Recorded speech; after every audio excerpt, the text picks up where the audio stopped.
आदाब। Hello friends, आज हम तैयार कर रहे हैं बहुत आसान देसी से बर्गर, जिसमें हमने गोभी और मटर की टिक्की तैयार की है। बच्चों के लिए हेल्दी ऑप्शन है, क्योंकि सिर्फ आलू की बनाएंगे तो उसमें उतना न्यूट्रिशन नहीं जाएगा जितने की इसमें हम सब्जियां साथ में डाल दें। तो आप अपने हिसाब से सब्जियां डाल सकते हैं। मैंने आज इसमें 2 सब्जियां डाली है, गोभी और मटर, क्योंकि बहुत सीजन में बहुत फ्रेश आया हुआ है, तो मैं उसका ज्यादा से ज्यादा फायदा उठाना चाहती हूँ। मैं ज्यादा से ज्यादा इसी तरह की रेसिपीज तैयार कर रही हूँ विंटर सीजन में, जिसमें फ्रेश सब्जियों को हम इस्तेमाल कर सके। तो आज मैंने इसके बर्गर तैयार किए हैं। बहुत बढ़िया टिक्की तैयार हुई है। एक बार आप मेरे तरीके से जरूर ट्राई करिएगा। तो चलिए मैं दिखा देती हूँ फटाफट कि देसी बर्गर जिसमें कि मैंने गोभी और मटर की टिक्की बनाई है, मैं आपको दिखा देती हूँ। हरी मटर और गोभी के कबाब के लिए यानी कि कटलेट्स के लिए मैंने कुकर में आलू डाल दिए हैं। अच्छे आलू डाले हैं। इसमें से मैं 3 इस्तेमाल करूंगी, बाकी मैं दूसरी रेसिपी के लिए इस्तेमाल करूंगी। और इस तरह से मैंने गाजर और गोभी को एक कटोरे में रख लिया है। इसको हम साथ ही में बॉईल करेंगे, यानी कि ये तो स्टीम हो जाएगा, ये बॉईल होंगे। आलू को हम बॉईल कर रहे हैं और इनको हम इसी पानी की भाप से इनको स्टीम करेंगे, गलाएंगे।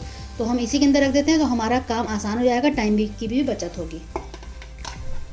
तो इस तरह से मैंने इसमें रख दिया है। मटर मैंने 200 ग्राम ली है, छीलने के बाद है ये 200 ग्राम क्वांटिटी। और गोभी भी मैंने 200 ग्राम ली है और मैंने साथ में रख दिया है। 4 विसल देंगे हम हाई फ्लेम पे और फिर बंद कर देंगे।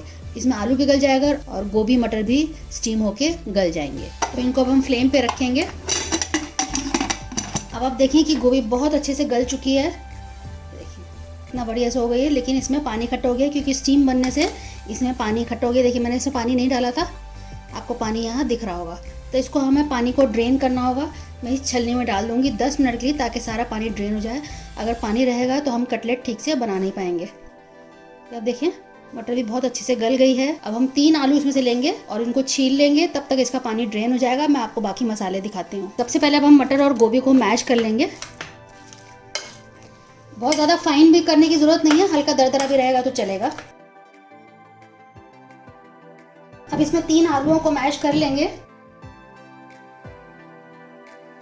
आप इंश्योर कर लिएगा कि आलू भी बिल्कुल सूख जाएं, मटर और गोभी से भी सारा पानी ड्रेन हो जाए, तब आप इसको मैश करिएगा, वरना कबाब आप बना नहीं पाएंगे।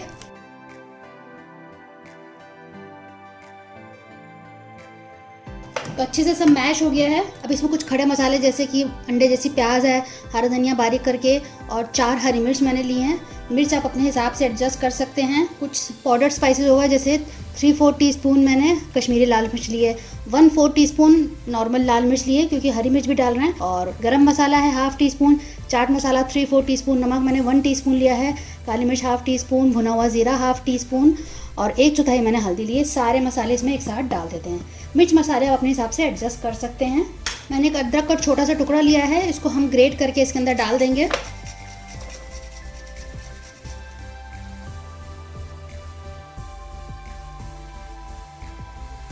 आप चाहें तो इसमें लहसुन भी ग्रेट करके डाल सकते हैं, लेकिन मैं नहीं डाल रही हूँ, मुझे अदरक ज़्यादा पसंद है। अब इसमें 2 टेबलस्पून मैं राइस फ्लावर डाल रही हूँ। आपके पास राइस फ्लावर हो तो वो डाल लीजिएगा, अदरवाइज बेसन डाल लें, कॉर्न फ्लावर डाल लें। उससे जो है इसकी बाइंडिंग में आसानी होगी और क्रिस्प भी तैयार होंगे। अगर आप ये सब चीज़ें भी नहीं तो आप एक ब्रेड को उसको मिक्सी में कर लीजिएगा और उसको ऐड कर दीजिएगा। अभी मैंने 2 टेबलस्पून डाला है, अब इसमें हमें और डालने की ज़रूरत पड़ेगी। अच्छे से इसकी मिक्सिंग कर लेते हैं। चाट मसाला आप नहीं डालना चाहते हैं तो उसकी जगह आप नींबू डाल लें, खटाई डाल लें, उससे चटपटा हो जाएगा। 1 टेबलस्पून मैं और डाल रही हूँ। जितना ज़रूरत हो उसी के हिसाब से आप डाल लीजिएगा। इसका कोई फिक्स रेशियो नहीं है, 2 चम्मच, 3 चम्मच, 4 चम्मच, जितना ज़रूरत हो। बस अच्छे से बाइंड कर जाए, होल्ड कर जाए, इतना हमें देख लेना है। बहुत अच्छे से मिक्सिंग हो चुकी है। आप इस वक्त इसका टेस्ट चख लीजिएगा। नमक मिर्च मसाले जो आपको लगे कम है तो आप उसको एडजस्ट कर लीजिएगा। हल्का सा मैंने ऑयल लगा लिया है। आप शेप अपने हिसाब से बना सकते हैं, गोल, फ्लैट या लंबा। तो इसको मैं कबाब की शेप में तैयार कर रही हूँ। आप देखिए कितने बढ़िया तरीके से इसका डो तैयार हो चुका है मटर और गोभी का। तो इसी तरह से हम सारे तैयार कर लेते हैं। इस तरह से थोड़ा सा आप इसको रोल कर दें तो शेप इसकी अच्छे से आ जाएगी। टिक्की हमारी तैयार हो चुकी है। अब इसको हम फ्राई करेंगे, बिल्कुल शैलो फ्राई करेंगे, यानी कि कम तेल में। बाकी इंग्रेडिएंट्स भी हमने ले लिए हैं। बर्गर ले लिए हैं, टमाटर को काट लिया है, अनियन काट लिया है। इनको हम थोड़ा सा सेकेंगे, क्योंकि हम देसी बना रहे हैं, हमें इसको रेस्टोरेंट स्टाइल नहीं बनाना है। तो उसको हम सेकेंगे दोनों तरफ से। हल्का सा मैंने भी ऑयल डाला है, बिल्कुल थोड़ा सा। तो उसको पूरे में फैला देते हैं और तेल गर्म हो गया है। बस हल्के हल्के से सेक लेते हैं, क्योंकि हमें बर्तन नहीं खराब करना है तो इसी पैन में हम कर लेते हैं, वरना अदरवाइज उस तरह से दो बर्तन खराब होंगे, जो हर कोई अवॉइड करना चाहता है कि कम से कम बर्तन में हम कैसे काम कर सकते हैं। ये भी एक सलीका होता है। तो इसको हम निकाल लेते हैं, दूसरी साइड से भी इसको फ्राई कर लेते हैं। दोनों तरफ से अच्छे से हो गया है, बाकी भी इस तरह से कर लेंगे। बंस मैंने सेक लिए हैं। अब हम थोड़ा सा ऑयल डालेंगे, टिक्की डाल देते हैं। अभी इसको टच नहीं करेंगे, हल्का सा बस तेल को ऐसे ही यूँ कर देंगे। बहुत क्रिस्प और बहुत करारी तैयार होगी और उसका जायका बहुत अच्छा है। आप मेरी स्टाइल से एक बार ज़रूर ट्राई करिएगा। और मैंने बर्गर की बहुत सारी रेसिपीज़ डाली हुई हैं कि तरह तरह के बर्गर हैं, वेज नॉन वेज, तो आप चेक कर सकते हैं मेरे चैनल पे।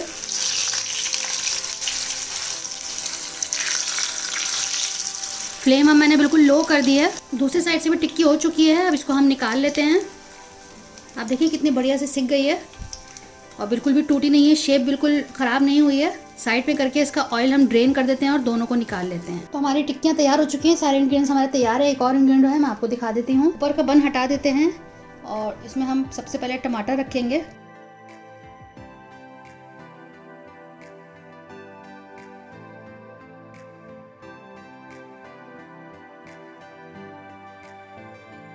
तो गोभी और मटर की टिक्की बहुत जायकेदार बनती है। आप एक बार आलू की टिक्की ना बना के ये सब्जियां डाल के बच्चों को देंगे, बच्चों को जो न्यूट्रिशन की ज़रूरत है वो भी पूरी होगी और इस तरह से बच्चों को पसंद भी आएगा। तो अब इसमें बच्चों के हिसाब से आप इसमें केचप लगा लें, चीज़ सॉस लगा लें या चीज़ स्लाइस लगा लें, तो हम इसमें चीज़ स्लाइस लगाएंगे। और बिल्कुल क्योंकि देसी स्टाइल में बना रहे हैं, इसमें और कोई या लेट्यूस लीव्स या सलाद पत्ता ये सब कुछ नहीं लगाएंगे, सिंपली इसमें हम चीज़ रख देंगे। तो जो पसंद हो बच्चों को आप वो उसमें लगा सकते हैं। इसकी गर्माई से, टिक्की की गर्माई से ये चीज़ जो है पिघल जाएगा। आप चाहें तो इसको दोबारा से हल्का सा चीज़ के साथ सेक कर देना चाहते तो दे सकते हैं, अदरवाइज इतनी इसमें गर्माई है कि ये अपना आप ये पिघल जाएगा।